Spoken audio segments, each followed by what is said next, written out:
Músicas sonadas.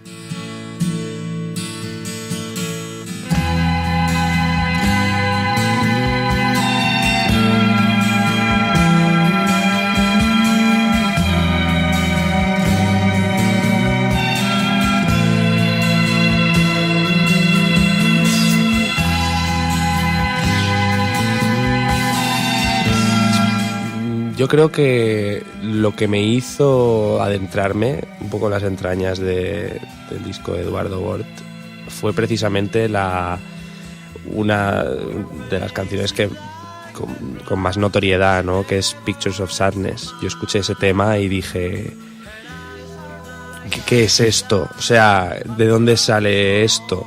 O sea, no había escuchado una pieza de rock progresivo español hecho en España que se asemejase a eso, ¿no? Que tuviese esas reminiscencias tan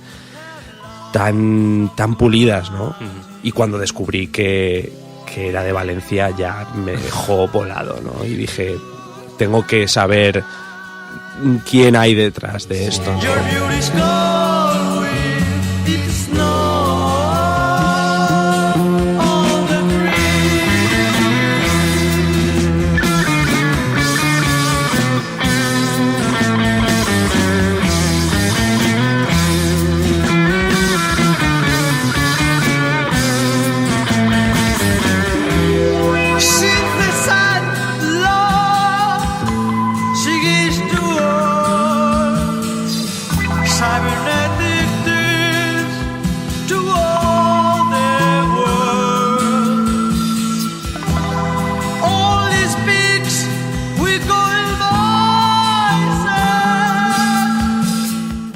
A partir del estreno y popularización del documental sobre Sixto Rodríguez, Searching for Sugar Man, allá por 2012, empezaron a aflorar otras historias similares alrededor del mundo. El perfil era siempre el mismo. Músicos que no fueron profetas en su tierra, pero que una combinación de casualidades creadas por el megalomanismo de unos pocos les da ese carácter de joya internacional. En Valencia, por esto de ser una periferia, hay un buen puñado de tesoros escondidos que se han ido descubriendo, pero ninguno alcanza el calibre al que llegó el primer disco de Eduardo Bort.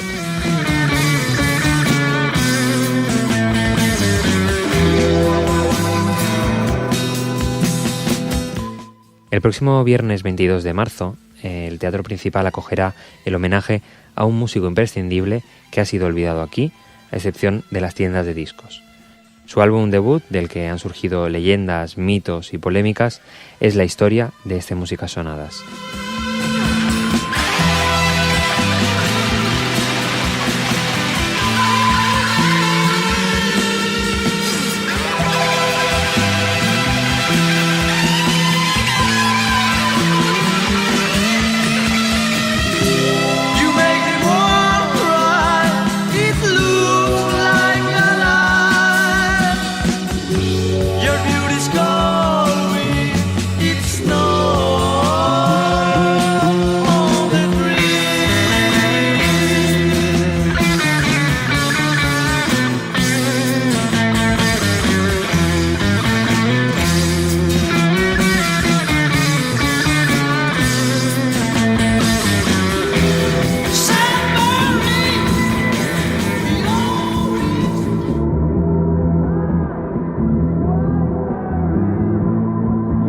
La primera parada para entender la notoriedad del primer trabajo de Eduardo Bort es Discos Amsterdam, la mítica tienda de Juan Vitoria en la que se vendía hasta hace unos meses una copia original del vinilo por 500 euros. Cuando el primer disco de él no estaba reeditado, que solamente se podía conseguir pues, el original o esto, yo estaba en Toronto. Y la tienda creo que ya no existe porque hace un par de años volví y no estaba, ¿no? Pero había una tienda de coleccionistas. Yo siempre me gusta ir a tiendas porque descubres cosas y compras. Yo soy comprador de discos, coleccionista y todas estas cosas, ¿no? Y entonces cuando estaba allí me dijo el tío, ¿y tú de dónde eres? Yo, pues soy de España. Ah, España, tal cual. Y me dice, yo busco un disco de un músico español que se llama Eduardo Bort. Y digo, hostia, pero si es de mi ciudad. Digo, sí, es un disco que sé que tiene interés fuera del país. Pero fíjate que no sabía que tenía hasta ese punto en Estados Unidos o en Canadá. Y de hecho ese disco concretamente lo tuve expuesto aquí. Y cuando son extremadamente caros, cuando estamos hablando de por ejemplo, ese disco, hay 2 ediciones originales. Y la que yo tenía era la que, por ejemplo, en algunas páginas web están cobrando una barbaridad, 900, 800 euros. Yo lo puse a 500. Y luego vino una tienda, no hace falta que diga cualquier tienda es, y me dijo, no, te lo compro yo porque lo tengo vendido por el doble. Y me dijo, pues vale.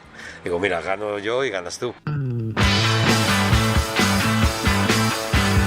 Poco queda en Valencia del debut de Eduardo Bort, que no pudo mantener la proyección creada en sus siguientes trabajos.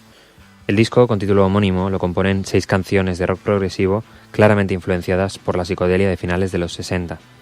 Las vicisitudes a las que se tuvo que enfrentar este trabajo para llegar a ser publicado son dignas de contar, y por eso se sienta a contarlo todo en el estudio el propio Eduardo Bort.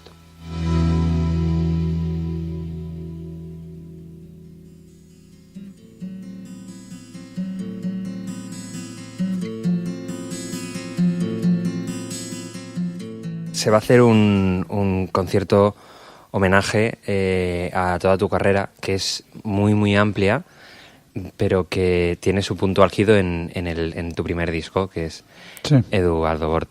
El disco se conoce internacionalmente sí. porque parte de EMI Londres, ¿no? No. ¿De dónde parte? A ver, el disco se graba en Madrid, en Estudios Audiofilm. Lo preparamos en Valencia a finales del 73. Lo grabamos en Audiofilm en Madrid en el 74.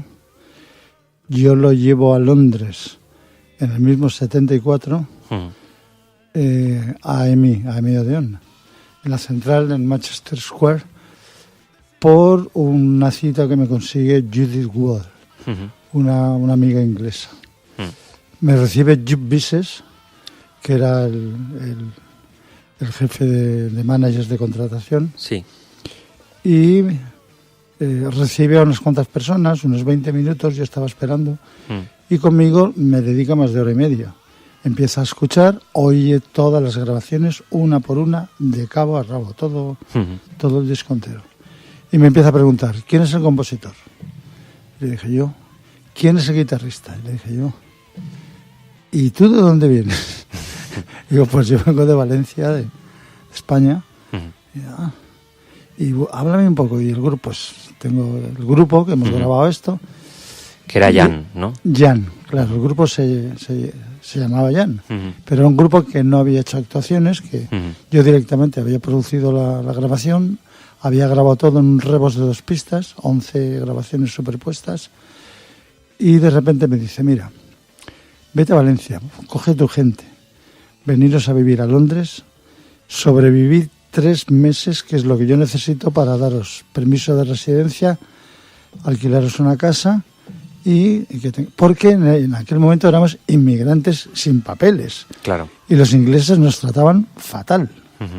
Unas broncas en aduanas cada vez que yo entraba, porque me veían instrumentos profesionales, sí. Y me repetían hasta la saciedad, usted no puede trabajar en Inglaterra, que yo no vengo a trabajar a Inglaterra, pero usted tiene instrumentos profesionales, usted es un músico profesional, usted no puede trabajar en Inglaterra. Y yo no vengo a Inglaterra a trabajar.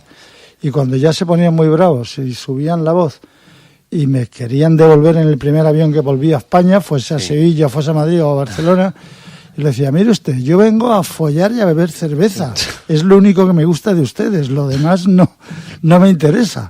Y tiene usted mi billete de vuelta y tiene usted mi hotel.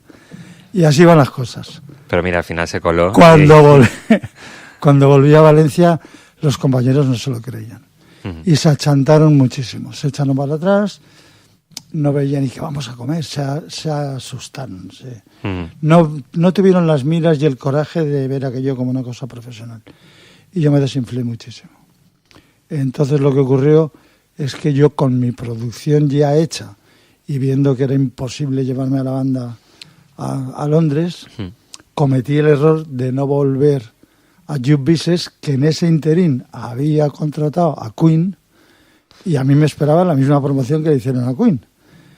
y decidí dos cosas. Una, voy a llamarme Eduardo Bort y no voy a depender de músicos músicos de un gran calibre, pero que no tenían las miras que sí. No compartíamos las mismas miras. Y en España yo ignorantemente pensé que me iban a hacer una promoción internacional, porque el producto lo merecía. Me fui a Madrid, me dijeron, hay una discográfica que está preparando un lanzamiento de música rock andaluz, música, sí. Serás muy bien acogido, efectivamente. Fui a Moviplay, una discográfica y entregué mi producción. Les dije, no me paguéis la producción, gastaros el dinero en promoción. No hicieron absolutamente nada. Se frotarían las manos diciendo, a ver si todos los idiotas como este vienen y nos regalan la producción. Y eso ocurrió. Ya. Una pregunta, perdón, Eduardo. Sí.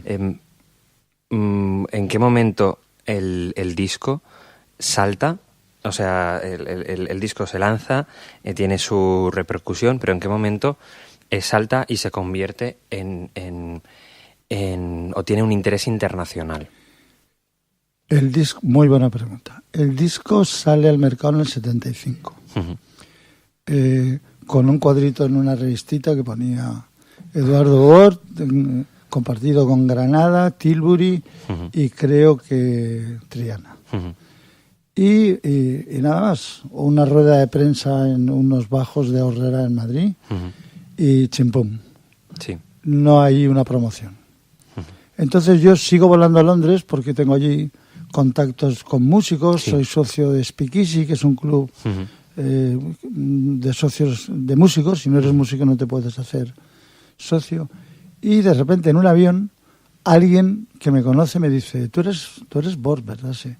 Estás sonando en Holanda, en Alemania, en Inglaterra. Y dije, imposible. Mi disco ha salido en España y de ahí no ha cruzado fronteras, pensaba yo. Resulta que había 20 emisoras de radio en Holanda, Bélgica, Alemania, Inglaterra, y esas 20 emisoras, España no estaba. España entró varios años después, Radio 3 entró en lo que se llamó European Pop Jury, Jurado Europeo de Música Pop. Por votación popular, fíjate que no había móviles. Había que descolgar un teléfono fijo, saberte el número de la emisora, llamar a la emisora y votar. Pues el tema Cuadros de Tristeza, Picture Sadness, de mi primer disco, queda el número 1 en toda Europa por votación popular y la discográfica española no se entera. Entonces ahí empezó a... Cuando, claro, salta fronteras y empieza a la discográfica. Cuando yo se lo digo, lanzan un single con 2 temas para intentar vender. Poco a poco este disco, por méritos propios, ha ido... Claro. Y entonces empieza a venderse fuera de España. ¿Crees que tu suerte con EMI o con la discográfica hubiera sido diferente si el grupo hubiera dado el paso de seguir contigo? Absolutamente. Hay que tener en cuenta que España era Zululandia musicalmente hablando. Estábamos absolutamente... Aquí había otras miras, música de otro tipo, otro nivel. Y los ingleses se dieron cuenta de que la música era un gran negocio y encumbraron y enriquecieron y vendieron pues a sus productos. La media hora de pase de prensa fue contando historias realmente, ¿no? No fue presentando el concierto. Anécdotas, sí. Fue anécdotas. Nos perdemos mucho no preguntándole a la gente por cómo fue la música de entonces. Sí.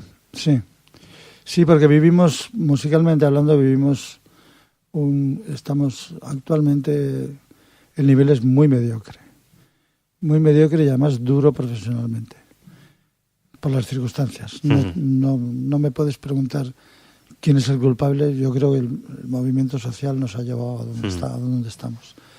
Pero ten en cuenta que yo vengo de pegar postes, de cargar camiones, de hacer un concierto sin material,